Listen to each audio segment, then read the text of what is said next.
ইমাম মেহেদি, দাব্বাতুল আর্দ, এইসব জিনিস নিয়ে কিছুক্ষণ আলোচনা করব। বক বক। হাদিসে একটা অ্যালায়েন্সের কথা, সন্ধি চুক্তির কথা বর্ণনা করা আছে। এটাই মনে হয় শুরুর ঘটনা আর কি,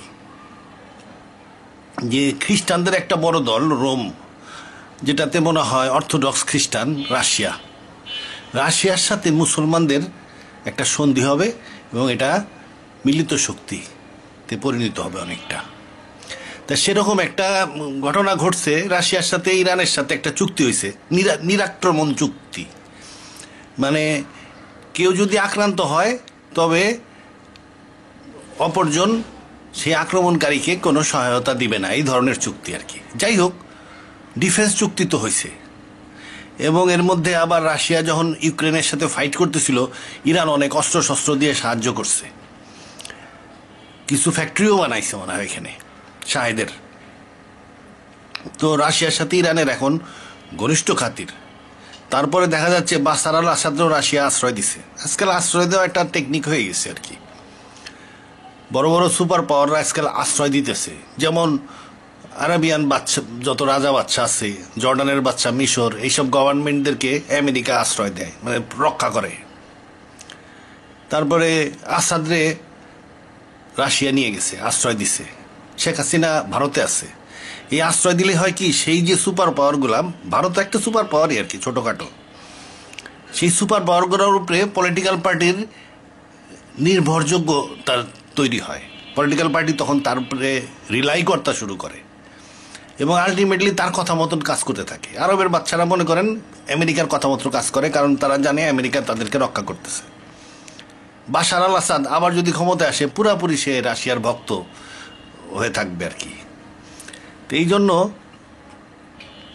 আমাদের এমন কোনো কাজ করা উচিত না যে আমাদের নেতাদের বিদেশে যায় আশ্রয় নিতে হয়। এরকম কোনো কাজ করাই উচিত না। নেতা বিদেশে যায় আশ্রয় নিলে সেই নেতাকে কোনো একটা দেশ আশ্রয় দিবে। এই ধরনের আমেরিকা যেমন আশ্রয় দিচ্ছে সৌদি বাচ্চাদেরকে, মিডল ইস্টের বাচ্চাদেরকে, রাশিয়া আশ্রয় দিচ্ছে হাফেজ আল আসাদকে, ভারতের আশ্রয় দিচ্ছে শেখ হাসিনাকে। এই আশ্রয় দিলে তাদের লয়ালিটিটা চলে গেল সেই দেশের উপরে। পরে সে যদি আবার ক্ষমতায় আসে, কিংবা ক্ষমতায় না আসলেও বর্তমানে যে অন্য কোনো সরকার আসলে, সেও চেষ্টা করবে এইসব আশ্রয়দানকারী দেশের সাথে যোগাযোগ রক্ষা করে চলতে। কারণ সবাই জানে কোন সময় তার পলাইতে হয়, তার ঠিক নাই। এই জন্য নেতারা যেন না পলায়, এটা যত দোষী করে শেষ পর্যন্ত দেশেই থাকবে। জেল টেল দরকার নেই।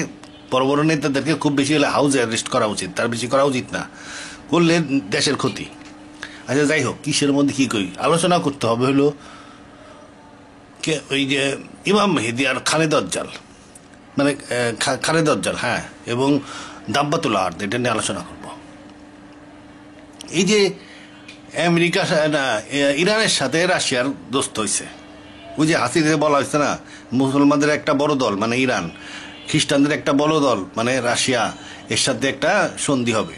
তারপরে তারা খ্রিস্টানদের আর একটা বড় দলকে হারাই দিবে, এটা হাদিস। তাহলে খ্রিস্টানদের আর একটা বড় দলকে হারানোর বিষয়টা আসতেছে কোথায়? মনে হয় আমেরিকা আক্রমণ করবে এবং আমেরিকাকে হারাই দিবে।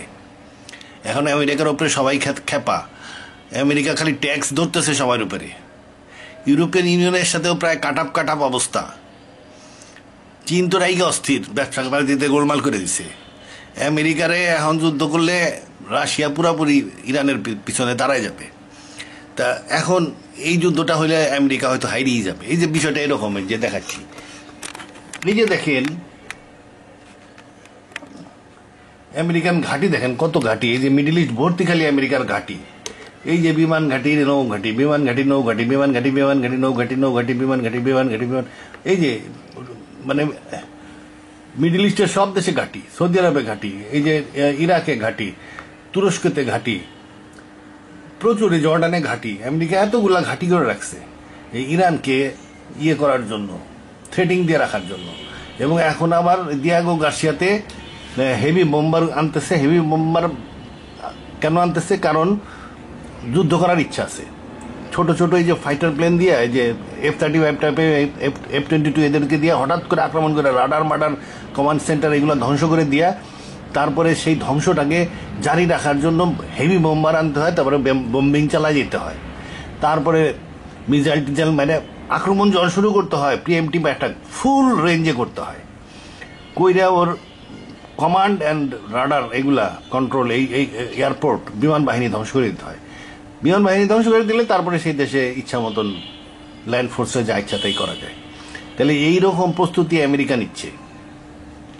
এই জন্য ইরানের জেনারেলরা বলতেছিল যে ইমিডিয়েটলি আক্রমণ করার জন্য, দিয়াগর গার্সিয়া এবং অন্যান্য ঘাঁটিতে আক্রমণ করার জন্য, কিন্তু খোমেনির কথা শুনে নাই। এটি আমাদের দেশে মুসলিম দেশগুলোতে প্রবলেম, যার যে কাজ তার সেটা করা উচিত। জেনারেলরা যদি বলে থাকে যে ইমিডিয়েটলি আক্রমণ করার দরকার, ও হঠাৎ করে আক্রমণ করে দিয়ে আমাদের বড় ধরনের ক্ষতি করে ফেলবে, তখন আমাদের আর কিছু করার থাকবে না, সেটা জেনারেলদের কাছে কথা শুনতে হবে। ইরান আক্রমণ করতেছে না, এই যে আশেপাশে এসে জমায়েত হচ্ছে, সে কি শুধু জমায়েত হচ্ছে, সে কোথায় কোথায় বাংকার আছে, কোথায় কোথায় আন্ডারগ্রাউন্ড টানেল আছে, কোথায় কোথায় তাদের মুখ, এগুলো সব স্যাটেলাইট দিয়ে বাইর করতেছে, প্ল্যান করতেছে, এবং কোন পয়েন্ট কি দিয়ে ধ্বংস করবে সেসব প্ল্যান করতেছে, এবং নিজের ঠান্ডা মতন এক সময় আক্রমণ করে দিবে।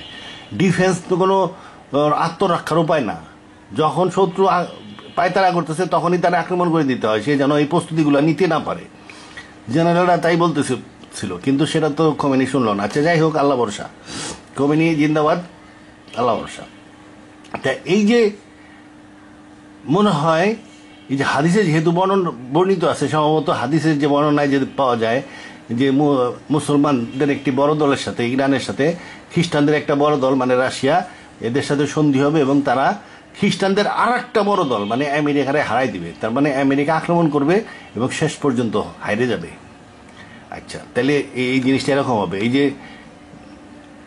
এই যে Russia Russia Russia Russia Iraq, Iran, এরা একটা যৌথ শক্তি হবে এবং এরা যৌথ শক্তি হয়ে আমেরিকারে হারাই দিবে। এখানে ছবিতে দেখাচ্ছি, এই যে আমেরিকারে হারাই দিল, এই আমেরিকা শেষ, এই যে আমেরিকারে হারাই দিল।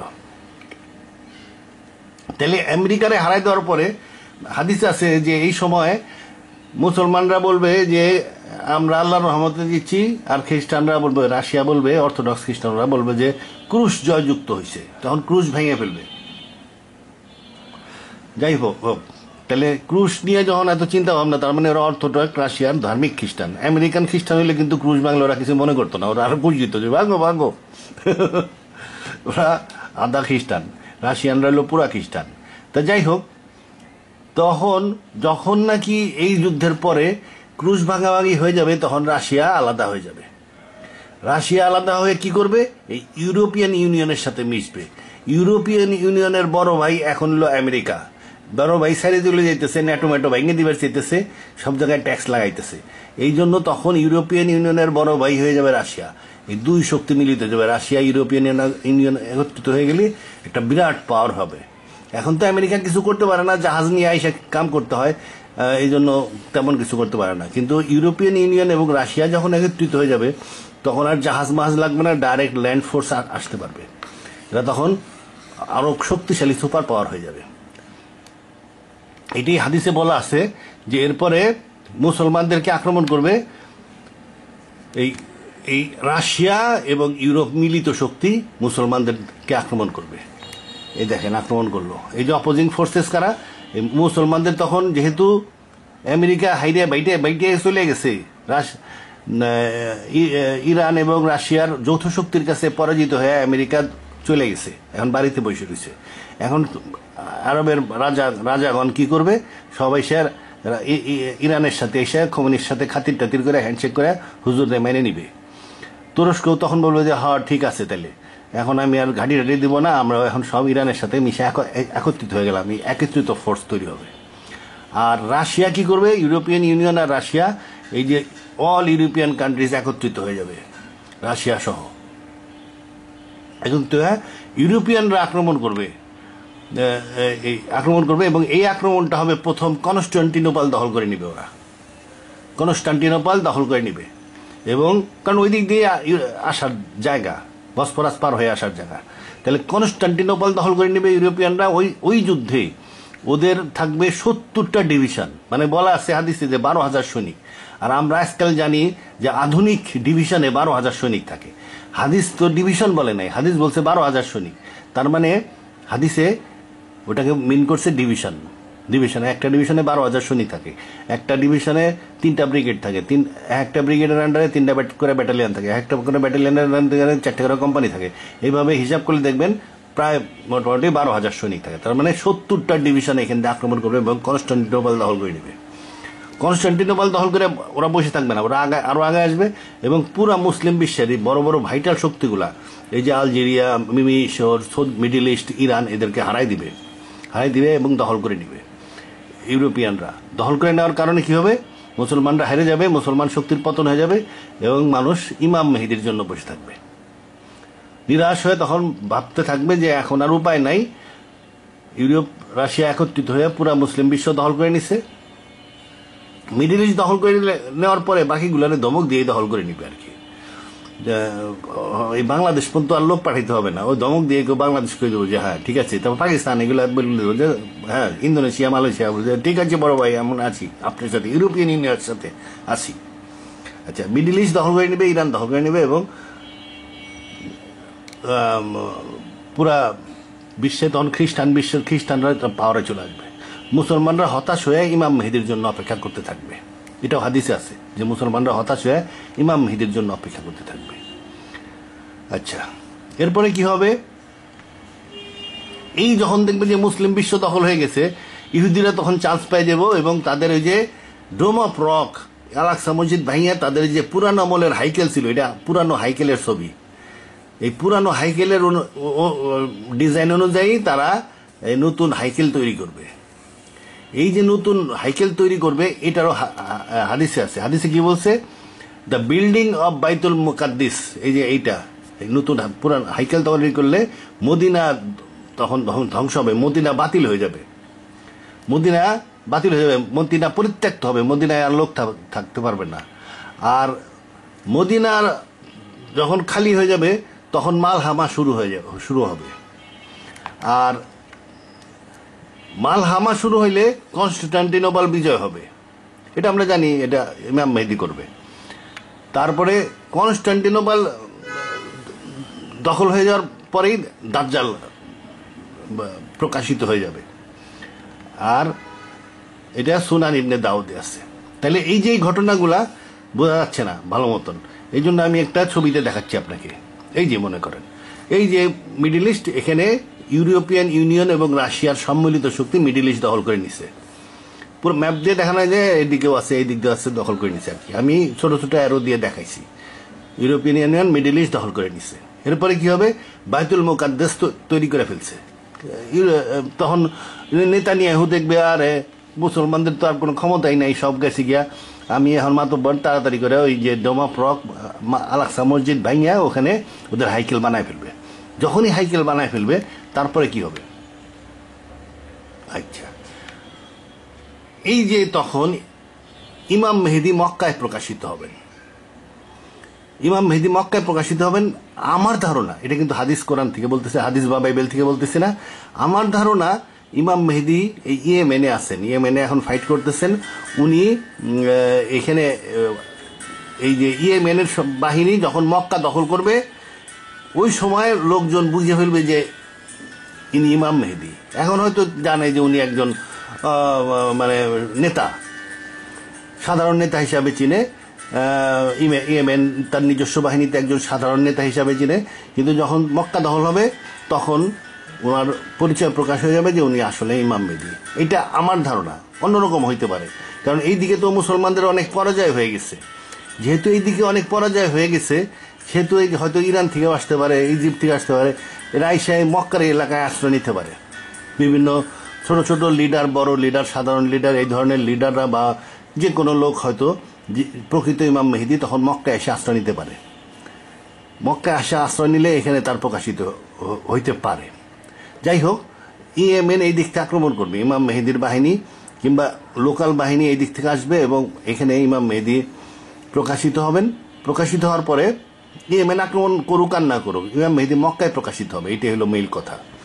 মক্কায় প্রকাশিত হওয়ার পরে তার বাহিনীতে হয়তো ইয়েমেন আসবে কিংবা অন্যান্য বাহিনী, আরবিয়ান বাহিনীগুলো এসে ওনার সাথে যোগ দিবে। উনি যোগ দেওয়ার পরে উনি মদিনার দিকে অগ্রসর হবে, কারণ মক্কা দখল করার পরেই মদিনা দখল করার কথা, দুইটা মুসলমানদের সেন্টার। এখন মদিনা দখল যখন করতে যাবে এই যে এখানে মাহাদি প্রকাশিত হইলেন, এই যে মদিনা যখনই দখল করতে যাবে তখন কি করবে, এই মক্কায় প্রকাশিত হওয়ার পরে দুইটা ঘটনা হবে। জর্ডানের এই দিক থেকে এই যে খ্রিস্টান বাহিনী তো এই এলাকা দখল করে রাখছে, এই খ্রিস্টান বাহিনী এবং জর্ডানের খ্রিস্টানদের যে তাবেদার কিছু থাকবে হয়তো, এই জর্ডান খ্রিস্টানের তাবেদার বাহিনী জর্ডান সিরিয়ার থেকে আইসা এরা ইমাম মেহেদিকে আক্রমণ করতে আসবে এবং বাইদা নামক স্থানে এরা মাটির নিচে দেবে যাবে। তখন বোঝা যাবে যে ইনি প্রকৃত ইমাম মেহেদি। এবং এই সময় ইরান এই খোরাসানের এই দিক থেকেও একটা বাহিনী এসে ইমাম মেহেদির সাথে যোগ দিবে। তাইলে দুইটা জিনিস হলো, সিরিয়ার থেকে বিরোধী পার্টি আসলো, আইসা বাইদাতে গাইরে গেল, আর এই দিক থেকে একটা সমর্থক বাহিনী আসলো, আইসা এখানে একটা বড় মক্কায় বড় একটা ফোর্স তৈরি হলো। এবং এদের কি করার কথা, এই দিকে আক্রমণ করার কথা ইউরোপিয়ান ইউনিয়নের বিরুদ্ধে। তাহলে এই দিকে যখন মদিনায় হামলা করতে যাবে তখন মদিনা শহরকে ডিনায়াল করা হবে। যখন কোনো সময় হয় কি, আর্মি করে কি, একটা শহরে যেন শত্রু ঢুকতে না পারে সেই শহরকে খালি করে চলে যায়। জনগণ হয়তো চলে গেছে, শত্রু আসতেছে এই জন্য, তখন ওই শহরের মধ্যে বিল্ডিংয়ে বুবি ট্রাপ বসায় থাকে, যেন ওই শহরের ভিতরে শত্রু এসে ঢুকতে না পারে। চারিদিকে বুবি ট্রাপ, মাইন এগুলো বসায় রাখে, রাস্তাঘাট খুইরা ফেলে। এগুলাকে সিটিটাকে ডিনায়াল করা বলে এটাকে। এরকম মদিনা কেউ ডিনায়াল করবে মনে হয় মেডিসিন দিয়া, বিষাক্ত কোনো মেডিসিন ছড়াই দিবে, যার ফলে এখানে আর মানুষ ঢুকতে পারবে না। ইমাম মেহেদি মক্কার থেকে মদিনার দিকে আসবে ঠিকই, কিন্তু মদিনার ভিতরে ঢুকতে পারবে না। হাদিসে আসছে যে মদিনার একদম মানুষ থাকবে না ওই সময়, এবং মদিনাতে শেষ দুইজন যে লোক ঢুকবে তারা হলো মেষপালক। দুইজনেই মদিনায় যেখান থেকে মানুষ মদিনায় বিদায় দেয় সেই পর্যন্ত আসবে, এসে মারা যাবে। তাদের মেষগুলাও ভেড়াগুলাও পাগলামি করতে থাকবে, তার মানে এখানে ওষুধের রিয়াকশন থাকবে। যাই হোক, মদিনাতে মানুষ থাকবে না, তখন এরা কি করবে, মদিনা শহরের ভিতরে হয়তো ঢুকবে না, মদিনার সাইড দিয়ে এরা এই আক্রমণ করবে। এটাকেই বলা হয় মালহামা, ডিস্ট্রাকশন অফ মদিনা ধ্বংস হয়ে গেল। ধ্বংস মানে কি, মদিনা বাতিল হয়ে যাবে, মানে ওর ভিতরে মানুষ থাকবে না। মদিনায় কিন্তু ওষুধের রিয়াকশন তো বেশি দিন থাকে না। এই যে মাছ মারে পুকুরের মধ্যে এক ধরনের মেডিসিন দিলে মাছ সব মহিলায় ভাইসে ওঠে, কিন্তু সেই মেডিসিনের অ্যাকশনটা বেশি দিন থাকে না, আবার কিছুদিন পরে আবার মাছ সারা যায়, ওই পানিতেই সারা যায়, কিছুই লাগে না। তারপরে একরকম মেডিসিন আছে, ঘাস সব মরে যায়, কিছুদিন পরে ওখানে ঘাস হয়, মেডিসিনের অ্যাকশন থাকে না। সেই রকম মেডিসিন দিবে যেন কয়েক বছর পরে আবার এই মদিনার বাসযোগ্য হয়। কারণ যখন দাজ্জাল আসবে তখন কিন্তু আবার মদিনায় মানুষ থাকবে। তা যাই হোক, ইমাম মেহেদির আর্মি মদিনায় ঢুকবে না, ঢুকে ডাইরেক্ট যে আক্রমণ করবে এই ইউরোপিয়ান বাহিনী এবং রাশিয়ান বাহিনীকে। আচ্ছা, তখনই মালহামা শুরু হয়ে গেল। এইটাই হলো মালহামা। এখানে বড় ধরনের হত্যাযজ্ঞ হবে, বড় ধরনের মারামারি হবে। এই মারামারি হওয়ার পরে ইউরোপিয়ান ইউনিয়ন হেরে যাবে এবং ইউরোপে ফেরত চলে যাবে এবং ইমাম মেহেদির বাহিনী যায় সিরিয়া দখল করবে প্রথমে, তারপরে এরপরে দখল করবে কনস্টান্টিনোপল। মালহামা, বড় ধরনের মালহামা হবে ইরাক সিরিয়াতে, সবচেয়ে বড় যুদ্ধগুলো এখানে হবে, ইরাক সিরিয়া জর্ডানে। তারপরে এই এলাকার থেকে খ্রিস্টানরা চলে যাওয়ার পরে কনস্টান্টিনোপল পর্যন্ত দখল করবে। আচ্ছা, কনস্টান্টিনোপল পর্যন্ত দখল করবে ঠিকই, কিন্তু একটা হাদিস আছে, দাজ্জাল হাদিসে সাধারণত পড়লে মনে হয় যে কনস্টান্টিনোপল দখল করার পরেই দাজ্জাল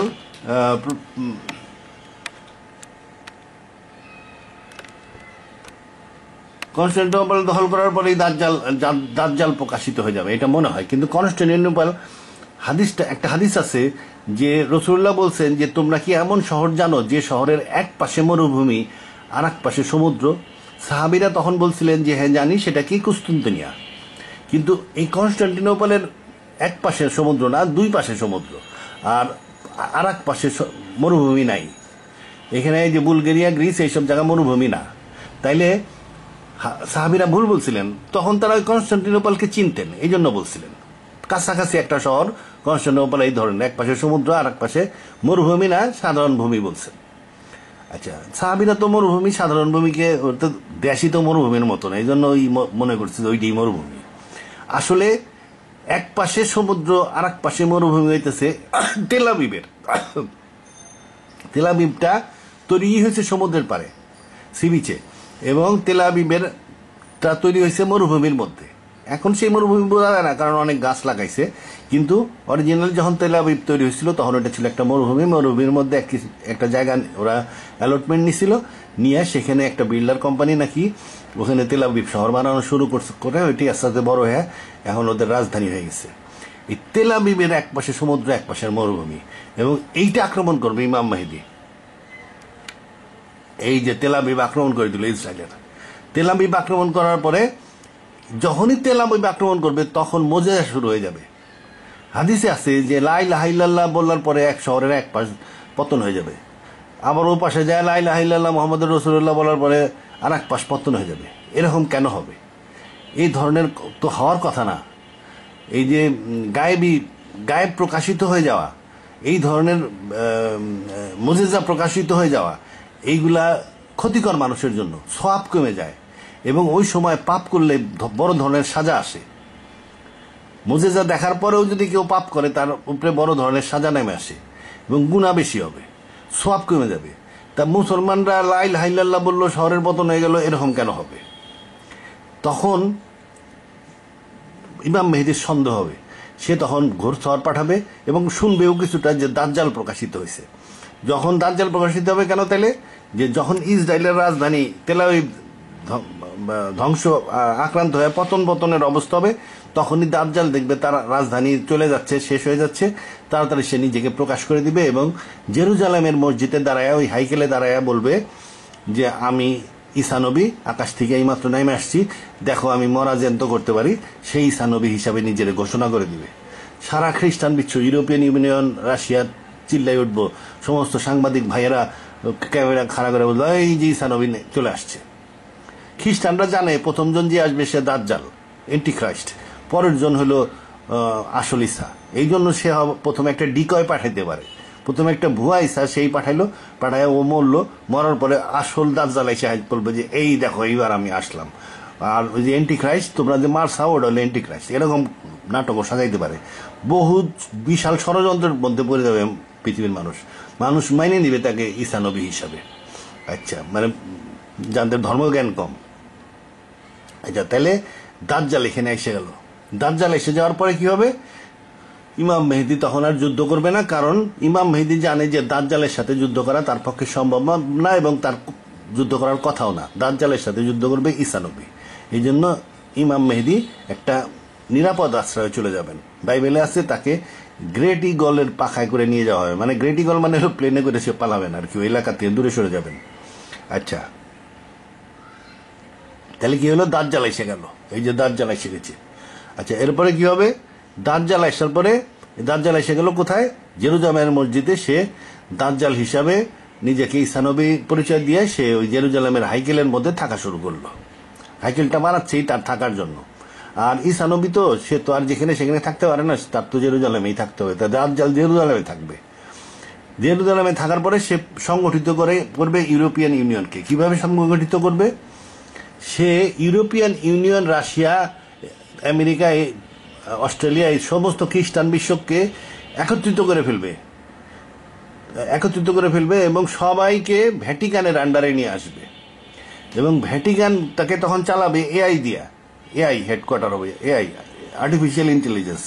এবং সেই আর্টিফিশিয়াল ইন্টেলিজেন্সের মধ্যে আবার হবে একটা রোবটের আকৃতিতে একটা পোপ হবে, রোবটিক পোপ। রোবট আসলে রোবট, কিন্তু দেখা যায় পোপের মতন। সে আসলে এআই। তার পিছনে হয়তো আরো অনেক যন্ত্রপাতিও আছে। পুরা ভ্যাটিকানটা তখন এআই হয়ে যাবে, আর্টিফিশিয়াল ইন্টেলিজেন্স। এবং স্ট্যাচু হবে যে দেখতে একটা পোপের মতন, কিন্তু সে এআই, রোবট এআই। আচ্ছা, এই মাটির জন্তু কথা বলবে। আচ্ছা, মাটির জন্তু সে কথা বলবে, সে তো মানুষ না, রোবট। সে হলো জন্তু। কিসের জন্তু? মাটির তৈরি জন্তু, বিভিন্ন রকমের সিলিকন দিয়ে তৈরি। মাটির মূল উপাদান কি? সিলিকন। আর এআই তৈরি হয়, কম্পিউটার তৈরি হয় কি দিয়া? মূলত সিলিকন দিয়া। তাহলে সিলিকন, সেই সাথে আছে অনেক প্লাস্টিক, অনেক আছে লোহা লক্কর, যাই থাক না কেন সবই ওই মাটির। তো মাটির থেকে তৈরি করা জন্তু মানে হলো এআই, রোবট। এবং সেটা মূল সেন্ট্রাল রোবট, মেইন সার্ভার, যেমন আমাদের গুগলের মেইন সার্ভার আমেরিকায়, সেরকম মেইন সার্ভারটা হবে ভ্যাটিকানে, এবং তার অনেক সাব স্টেশন থাকবে, তারপরে অনেক ছোট ছোট রোবট বিভিন্ন জায়গায় কাজ করবে। রোবটের আর্মিও থাকতে পারে তখন বিভিন্ন দেশে দেশে। তা যাই হোক, পুরো ওয়ার্ল্ডকে সে রোবট দিয়ে কন্ট্রোল করবে। এই রোবট দিয়ে এআই, এই সেন্ট্রাল এআই কে বলা হবে দাব্বাতুল আর্থ। দাব্বাতুল আর্থের এই কন্ট্রোল, এআই এর কন্ট্রোলটা থাকবে দজ্জালের হাতে। দজ্জাল থাকবে জেরুজালেমে, দজ্জালের কাছে এই এআই এর কন্ট্রোল থাকবে, ইলেকট্রনিক কন্ট্রোল, সেই দূরত্বে কোনো কিছু যে আসে না। আচ্ছা, এটা হবে এই যে দাজ্জাল একটা সময় করবে কি, সে পৃথিবীতে শান্তি আনয়ন করবে এবং টাকা পয়সার বন্যা চলতে থাকবে, সবকিছু খাদ্যদ্রব্য সবকিছু প্রচুর হবে, এবং তবে মুসলমান এলাকার লোকজন তার কথা শুনবে না। সেই জন্য সে কি করবে, এই গ্রিসের এখান থেকে যায়, এই ইউরোপিয়ান ইউনিয়নের মধ্যে দিয়ে যায়, রাশিয়ার মধ্যে দিয়ে যায়, ইরান দিয়ে ঢুকবে। এই ইরান দিয়ে ঢুইকা সে মুসলমানদেরকে, ওই যে বড় বড় নেতারা আসে না জনগণের ঠান্ডা করার জন্য, ওই রকম 70,000 বডিগার্ড নিয়ে, ইহুদি বডিগার্ড নিয়ে সে ইরান দিয়ে ঢুইকা এই এলাকায় বক্তৃতা মিটিং মিছিল লোকজনকে বুঝানো, তারপরে বুঝাবে যে আমি দেখো আল্লাহ কিন্তু আকাশে না, এখন আমি নিজে চলে আসছি, আমি ঈসা মানে আল্লাহ। এইগুলো বুঝাইতে এই যে ইরানের মধ্যে দিয়ে ঢুকে আস্তে আস্তে এইদিকে আসতে থাকবে, আইসা মদিনায় আসবে। মদিনায় আসার পরে সে মরা মানুষ জিন্দা করার যে ক্ষমতাটা, সেই ক্ষমতাটা মদিনায় এসে হারাবে। যখন তার ক্ষমতা কমে যাবে তখন সে চিন্তিত হয়ে যাবে এবং মদিনার ভিতরে আর ঢুকবে না ঢুকে সে এই জর্ডানের মধ্যে দিয়ে ইসরায়েলের আবার ফেরত যাওয়ার চেষ্টা করবে। এখন হাদিসে কিন্তু আপনি পাবেন ইরান থেকে সে রওনা দিবে 70,000 খ্রিস্টান নিয়ে, ইহুদি নিয়ে, কারণ হাদিস ইউরোপের বিষয়ে বলবে না। রাসূলুল্লাহ ওইটুকুই বলছেন যেটুক মুসলমানদের প্রয়োজন কি, দজ্জাল ইরান থেকে 70,000 ইহুদি নিয়ে আসবে, কিন্তু ইরানে কিভাবে আসবে এটা বলবে না, কারণ হলো ওইটুক তো ইউরোপের বিষয়, এই জন্য হাদিসে বলা হয়নি। আসলে সে দজ্জালের অরিজিনাল স্টেশন হবে জেরুজালেম। সে নিরাপদে গ্রিস ইউরোপ ঘুরা এই দিক দিয়ে এসে রাশিয়ার মধ্যে থেকে এসে ইরান ঢুকবে ওই 70,000 বডিগার্ড নিয়ে, এবং এই দিক দিয়ে মানুষকে বুঝাইতে এসে মদিনায় ক্ষমতা একটু হারাবে, এবং সিরিয়ার এখান থেকে এসে সে আবার ইসরায়েলে ফেরত যাওয়ার চেষ্টা করবে। এই যখন সে ইসরায়েলে ফেরত যাওয়ার চেষ্টা করতেছে, এই সময়ে ঈসা নবী নামবে। ইমাম মেহেদির এই যে কনস্টান্টিনোপল জয়, এই যে এখান থেকে মক্কা থেকে শুরু করে সে কনস্টান্টিনোপল পর্যন্ত দখল করছে, এটার জন্য লাগবে 3.5 বছর। মক্কা টু কনস্টান্টিনোপল মেহেদির লাগছে 3.5 বছর। তারপরে আসলো দাজ্জাল। আচ্ছা, দাজ্জাল আবার 3.5 বছর ক্ষমতায় থাকবে, এটা বাইবেল অনুযায়ী। আচ্ছা, যাই হোক, এই যে যখন নাকি সিরিয়ার এখান থেকে, জর্ডানের এখান থেকে সে যখন আবার ইসরায়েলে ঢুকবে, এই সময় ঈসা এসে তারা মেরে ফেলবে লুদ নামক স্থানে, অরিজিনাল ইসলামে আসবে এবং তাকে হত্যা করবে। আচ্ছা, তাহলে এই দজ্জালের ক্ষমতা আবার 3.5 বছর। এই দুটি বাইবেল অনুযায়ী বললাম 3.5 বছর। তাহলে ঈসা এসে গেল। তাহলে ঈসা আসার পরে কি হলো, ঈসা ইউরোপ আক্রমণ করবে, দাব্বাতুল আর্থকে ধ্বংস করবে। সে এই দজ্জালকেও ধ্বংস করবে ঈসা, আবার দাব্বাতুল আর্থকেও ধ্বংস করবে ঈসা। কিভাবে করবে সেটা আমি বাইবেল থেকে বলবি, ওই ব্যাপারে আবার হাদিস নাই, কারণ ইউরোপের ব্যাপার কিন্তু হাদিসে বলবে না। হাদিস কাভার করে মুসলিম এলাকা, ইউরোপিয়ান এলাকা হাদিস কাভার করে না। ইউরোপিয়ান এলাকা আপনি বাইবেলে বিস্তারিত পাবেন। এই যে ইউরোপ, এই যে গ্রিস, আচ্ছা, এখানে ঈসা নবী আসছে, আইসা দাজ্জাল রে মারছে। দাজ্জাল রে মারার পরে কি করবে, দাজ্জাল রে মারার পরে ঈসা উইল ক্যাপচার জেরুজালেম, এটা বলা আছে। জেরুজালেম দখল করবেন, মানে পুরা ইসরায়েল দখল করবেন ঈসা নবী। কার সহায়তায়? ইমাম মেহেদির সহায়তায়। এবং এই যে জেরুজালেম দখল করবে, এই সময় ইহুদিদের 3 ভাগের 2 ভাগ মরে যাবে, 1 ভাগ বাইসে থাকবে। যে 1 ভাগ বাইসে থাকবে তারা খুব ভালো হবে, একেবারে চকচকা রূপার মতন, সিলভারের মতন পবিত্র হয়ে যাবে ঈসা নবী যে যুদ্ধের পরে যারা বাইসে থাকবে। আর 3 ভাগের 2 ভাগ মরে যাবে। যেহেতু ঈসা নবী তখন যুদ্ধের নেতা, সেই হেতু ওই সময় মোজেজা প্রকাশিত হয়ে থাকবে, এবং মোজেজা প্রকাশিত কি হবে, ইহুদি, খারাপ ইহুদি কোনো জায়গায় লুকায় থাকতে পারবে না। পাথরের পিছনে লুকায় থাকলে পাথর মুসলমানদেরকে ডেকে বলবে এখানে ইহুদি লুকায় রয়েছে। গাছের পিছনে লুকায় থাকলে গাছ ডেকে বলবে এক রকমের কি যেন গাছ আছে, সেই গাছ ছাড়া বাকি গাছগুলো ডেকে বলবে এখানে ইহুদি লুকায় আছে। এই ধরনের মজেজা গায়েব প্রকাশিত হয়ে যেতে থাকবে। কারণ হলো ঈসা নবী আছে, সে তো একটা বিরাট গায়েব প্রকাশিত হয়ে গেছে। ওই সময় তো মানুষের দেখতেছে 2000 বছর আগে মরা মানুষ উইটা আইসা উইটা আসে নাই, আকাশ থেকে নেমে আইছে।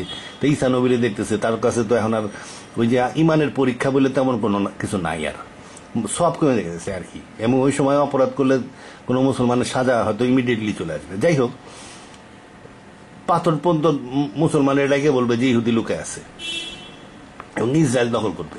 ইসরায়েল দখল করার পরে বাইবেলে লেখা আছে then Jesus will carry out offensive against Greece. গ্রিসে আক্রমণ করবে, গ্রিস।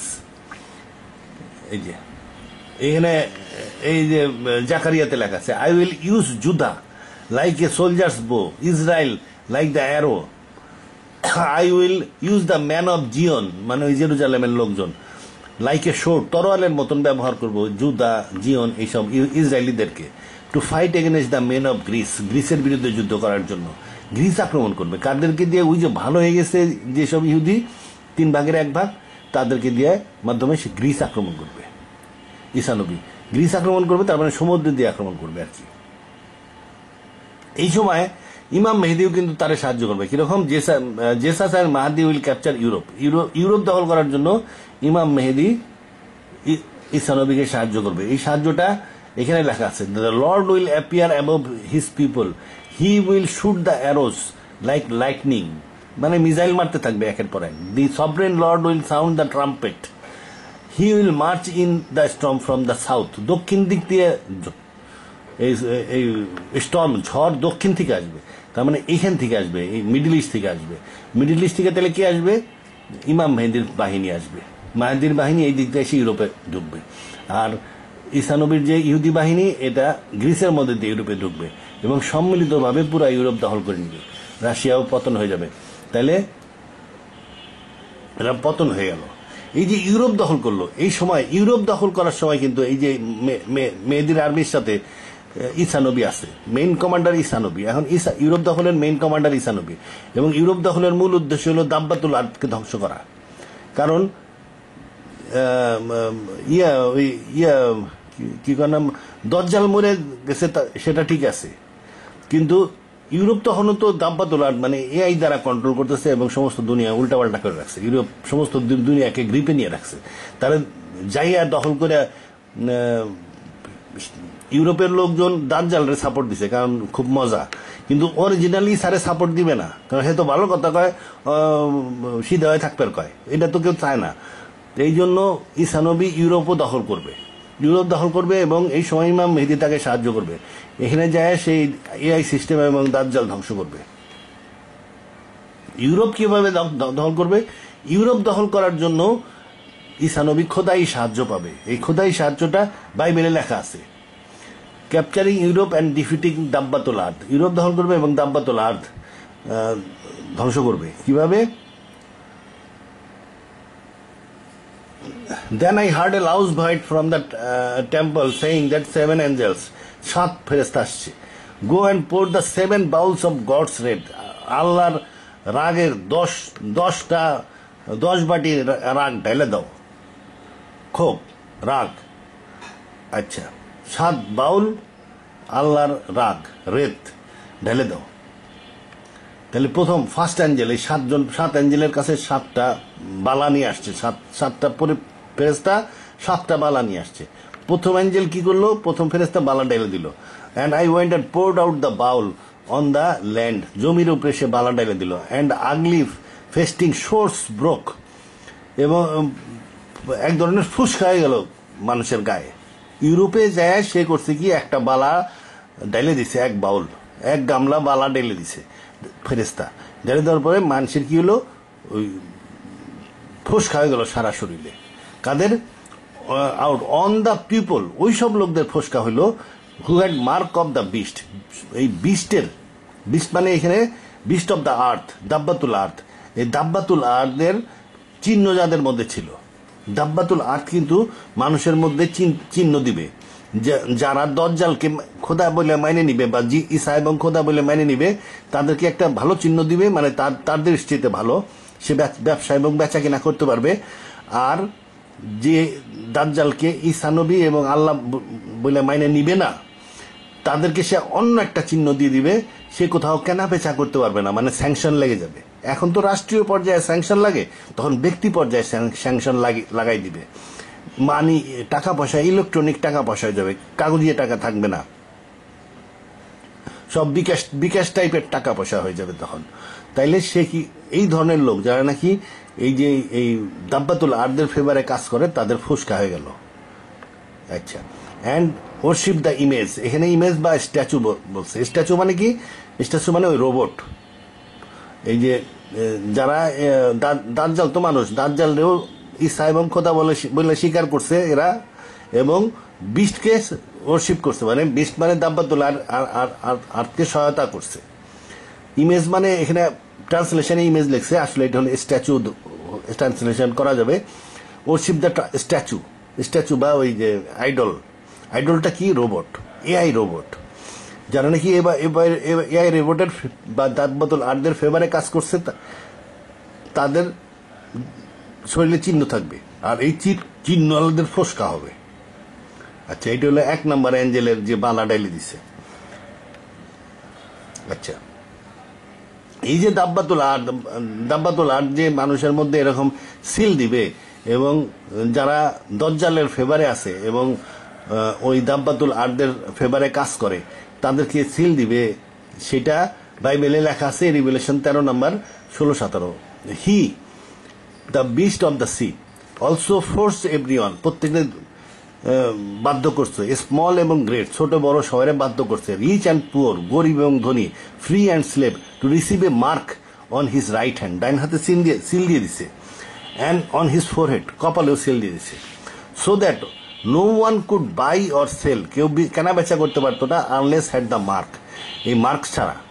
শরীরে এমন একটা সাইন দিয়ে দিবে, সিম্বল দিয়ে দিবে, যেটা ছাড়া আপনার ওই যে ইলেকট্রনিক মানি, হয়তো আপনার বিকাশের মতো ওই ধরনের ইলেকট্রনিক মানি, আপনার কার্ড, ওই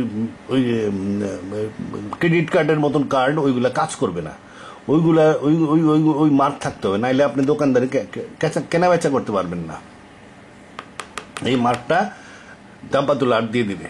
আচ্ছা, এটা হাদিসেও আছে। হাদিসে কিভাবে আছে?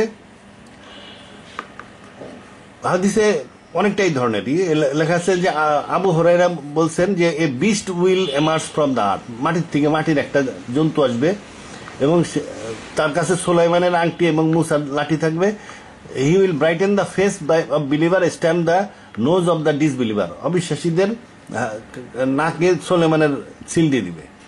Such then when people will gather to eat, it will be said to this one, O believer, তখন ওই O believer and to that one O disbeliever, মানুষ বিশ্বাসী এবং অবিশ্বাসীকে তখন ক্লিয়ার হয়ে যাবে। কিভাবে?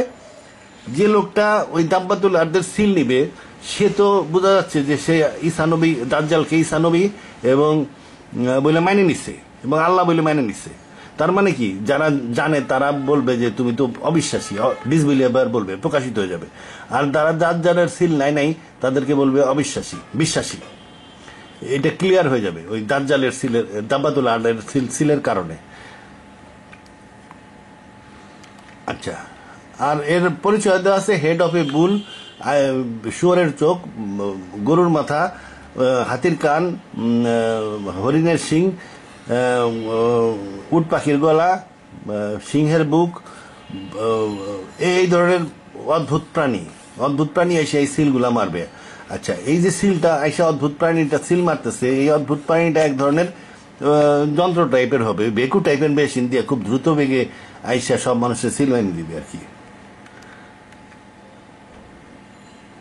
আচ্ছা, তারপরে যে সেকেন্ড অ্যাঞ্জেল, এখানে কিন্তু আলোচনা করতেছি ঈসা আক্রমণ করবে ইউরোপে আক্রমণ করতেছে কে? ইমাম মেহেদির বাহিনী নিয়ে, এবং ভালো ইহুদি 3 ভাগের 1 ভাগ এই নিয়ে ঈসা আলাইহিস সালাম ইউরোপ আক্রমণ করতেছে। সেই সময় ফেরেশতারা তাকে কি সাহায্য দিবে? প্রথম ফেরেশতা যখন বালা ডাইলে দিছে তখন সবার ফুসকা হয়েছে, এবং দ্বিতীয় ফেরেশতা এসে বালা ডালে দিল, এক এক এক গামলা বালা সমুদ্রে ডালে দিবে, তখন সমুদ্রের পানি লাল হয়ে যাবে। তারপরে কি হবে, তৃতীয় ফেরেশতা এসে নদীর ভিতরে ওই বালা ঢেলে দিবে, হয়ে গেল নদীর পানি লাল হয়ে যাবে, ব্লাড হয়ে যাবে, রক্তের মতন ইউরোপে। আচ্ছা, fourth angel poured his bowl on the sun, sun গরম হয়ে যাবে সূর্যের আলোতে, মানুষের শরীর চিটমিট করতে থাকবে আর মানুষ গরমে অস্থির হয়ে যাবে। আচ্ছা, the fifth angel poured out the bowl and stone of the on the throne of the beast.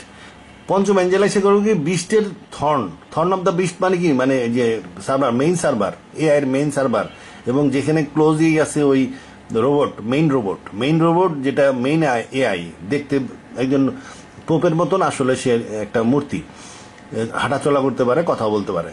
এখন এর মেইন সার্ভারের মধ্যে বালা ঢেলে দিবে। And its kingdom was plunged into darkness. যখন ওই মেইন সার্ভারের বালা ঢেলে দিবে, সমস্ত ইউরোপ অন্ধকার হয়ে যাবে, মানে কারেন্ট সবকিছু, তখন কম্পিউটার কন্ট্রোল, তো দেখা গেল কারেন্ট সব বন্ধ হয়ে গেছে, সমস্ত মেশিনপত্র সব অচল হয়ে গেছে, তাহলে সমস্ত সাম্রাজ্য তখন অন্ধকার হয়ে যাবে। অ্যান্ড পিপল উইল, আচ্ছা, sixth angel poured out the bowl on great river Euphrates. আচ্ছা, তাহলে ইউরোপ ওইভাবে যায় দখল হয়ে গেল, ইউরোপের ফেরেশতাদের থেকেও নানান রকমের বালা আসতে থাকবে, এবং ইমাম মেহেদির বাহিনী এবং ঈসার বাহিনী যায়, আলটিমেটলি ইউরোপ দখল হয়ে যাবে, দাব্বাতুল আর্ককে ধ্বংস করা হবে। আচ্ছা, দাব্বাতুল আর্ক ধ্বংস হয়ে গেল, এখন সব কি শান্তি হয়ে গেল? সব শান্তি হলো না। ইউরোপ, রাশিয়া এবং মিডল ইস্ট শান্তিতে আসলো, কিন্তু পূর্বের দিকে তো চায়না আছে, পুরা বুদ্ধ বিশ্ব আছে। এই বুদ্ধ বিশ্বর কি করতে হবে? আর ইন্ডিয়া গাজওয়াত আল হিন্দের মাধ্যমে শীত হয়ে যাবে ইমাম মেহেদির সমসাময়িক ঘটনা ওইটা। ইমাম মেহেদি যখন মালহামা চলতে থাকবে মিডল ইস্টে, তখন এই যে ইন্ডিয়া, তখন এই যে ইন্ডিয়াতেও তখন গাজওয়াত আল হিন্দ চলতে থাকবে, ইন্ডিয়া গেল। তাহলে এই চায়নায় কি করবে?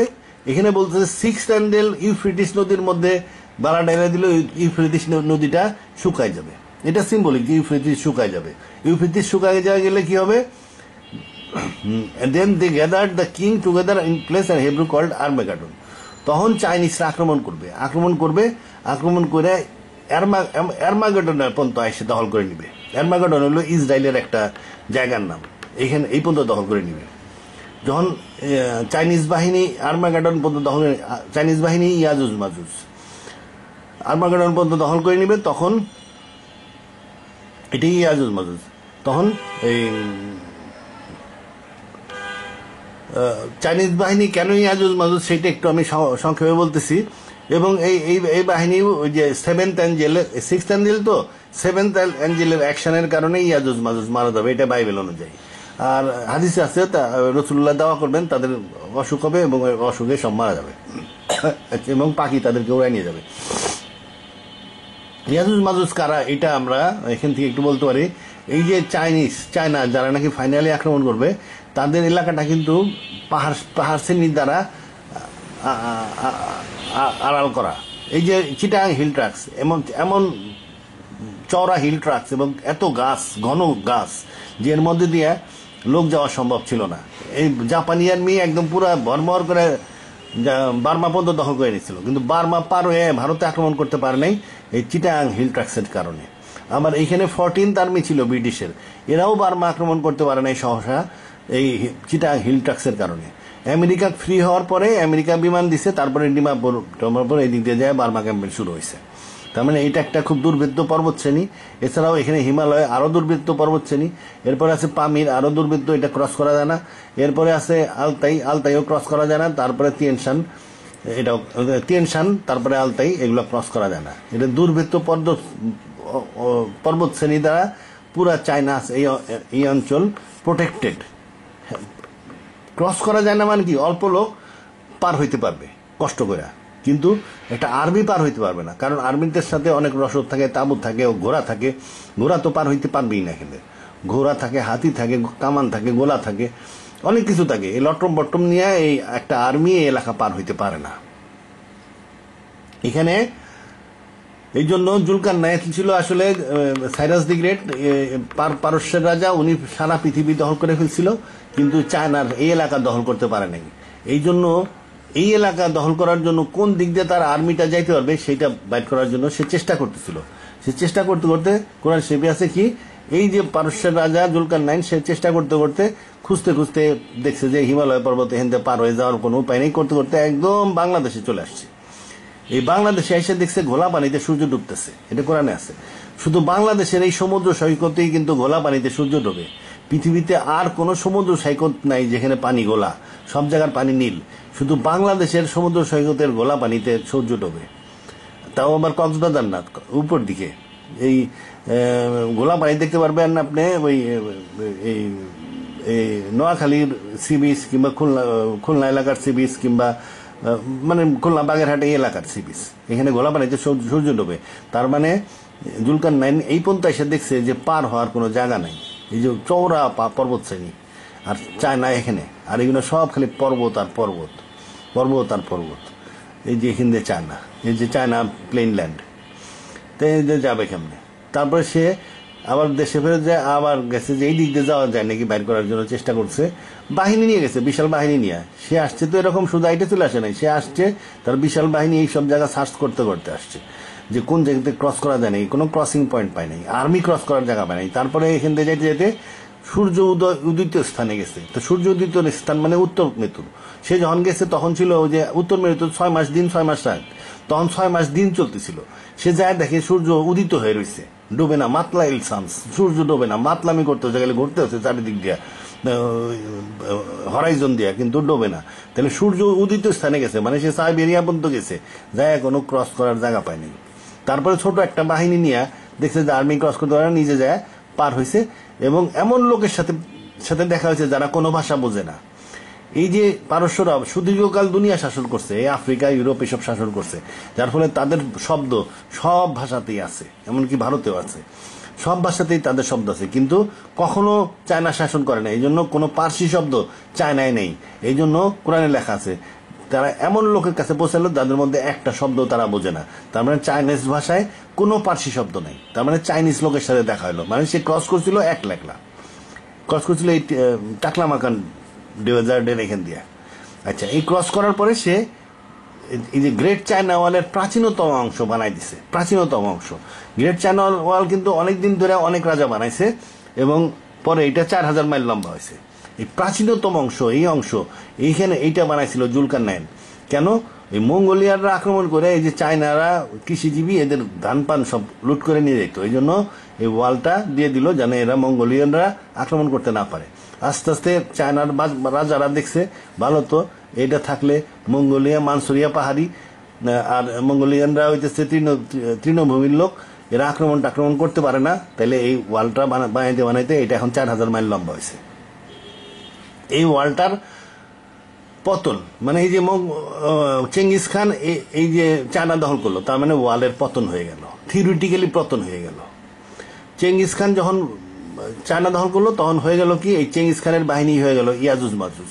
ওই আমলে কিন্তু চেঙ্গিস খানের বাহিনীকে ইয়াজুজ মাজুজি বলতো মৌলানা সাহেবরা। আচ্ছা, এবং লেখা আছে যে তাদের চেহারার ফেরার সাথে পুরাপুরি এই চেঙ্গিস মঙ্গোলিয়ানদের, মানসুরিয়ানদের এবং চাইনিজদের চেহারা মিল খায়।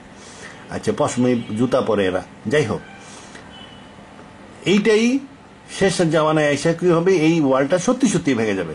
তখন এরা একই লোক হয়ে যাবে। এখন ওদের ভাষা আলাদা হয়ে গেছে, সুদীর্ঘকাল ওয়ালের কারণে ভাষা একটু চেঞ্জ হয়ে গেছে, মানসুরিয়ানদের ভাষা একটু চেঞ্জ হয়ে গেছে, কালচার একটু অন্যরকম হয়ে গেছে, কিন্তু মোটামুটি এরা চাইনিজ। এবং এরা যখন একত্রিত হয়ে যাবে, এই একত্রিত বাহিনী হলো আসলে ইয়াজুজ মাজুজ, এবং এরাই আক্রমণ করবে। আক্রমণ করার পরে 7 number angel poured out the bowl into the air, and the tumble came a loud voice thrown saying, the flashes, lightning, peals of thunder and severe earthquake. এই কারণে কি হলো, ওই চাইনিজ বাহিনী ধ্বংস হয়ে যাবে আর্মাগেডনে এসে। আচ্ছা, এইখানে আল্লাহ তখন কি ব্যাবিলন দ্য গ্রেট, এখানে ব্যাবিলন দ্য গ্রেট মানে আমেরিকাকেও আল্লাহ স্মরণ করে, God remembered Babylon the great and gave her the cup filled with wine, fury and the wrath. এবং তাকেও ওই আর্থকোয়াকে শুধু চায়না এলাকা, বৌদ্ধ এলাকা ধ্বংস হবে না, আমেরিকা এলাকাও ধ্বংস হবে। কারণ আমেরিকানরা কিন্তু আসলে ওই মঙ্গোলিয়ান অধিকাংশ লোক, পুরা যে রাশিয়ার ওই দিক দিয়ে গেছিল অনেক আগে, ওদেরও বিশাল অংশ ধ্বংস হয়ে যাবে আমেরিকার। আচ্ছা, কোনো দ্বীপ থাকবে না, সব দ্বীপ সমুদ্রের নিচে ডুবে যাবে, বড় রকমের ধ্বংস হবে আর কি। ধ্বংস হওয়ার পরে ইয়াজুজ মাজুজও শেষ হয়ে গেল, এবং তারপরে এই ইয়াজুজ মাজুজ শেষ হওয়ার পরে পৃথিবী আরো 1000 বছর টিকবে। 1000 বছর টিকবে মানে কি, দেখেন মুসা নবী 1500 বছর পরে ঈসা আসছে, তাহলে মুসা নবী পাইছে 1500 বছর, মেইন নবী যাদের কাছে মেইন বইগুলো আসছে। তারপরে রসুল্লাহ সাল্লাল্লাহু আলাইহি সাল্লাম 1500 বছর পাইছে, 1440-50 এখন হিজরি যাই চলতেছে, এবং ওনার জন্মের সময় থেকে ধরলে মনে হয় 1500 বছর আমাদের রসুলও পাইছে, কম একটু কম বেশি হতে পারে। কিন্তু ঈসা কিন্তু পায় নাই, ঈসা 500 পাইছে, 570 পাইছে। আচ্ছা, ঈসা নবী 570 পাইছে, তাহলে তার 1000 পাওয়ান আছে, ঈসা নবীর 1000 পাওয়ান আছে। এই 1000 ইয়াজুজ মাজুজ ধ্বংসের পরে ঈসা নবী পাবে। ঈসা নবী হয়তো বিয়ে করে সংসার করে একসময় মারা যাবে, কিন্তু পৃথিবী আরো 1000 বছর চলবে। এটা একদম পিওর ধর্ম ইসলামের উপরে চলবে, এবং আরো 1000 বছর চলবে, এবং শেষের দিকে মানুষ খারাপ হইতে হইতে একসময় সিংহায় ফু দিবে। এই বলতো বকবকি শেষ। আল্লাহ হাফিজ।